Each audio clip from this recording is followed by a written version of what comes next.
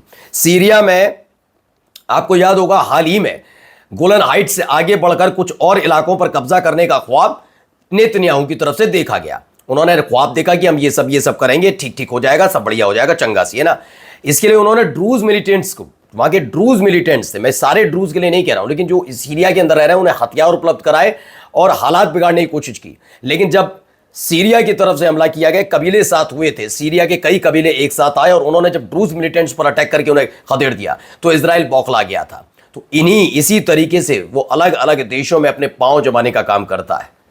जो अपने देश के नहीं होते उनके साथ वो वैसा ही करता है कि आओ हमारे साथ और अपने देश पर कब्जा कराओ। यही इजराइल की नीति रीति रही है। नमस्कार।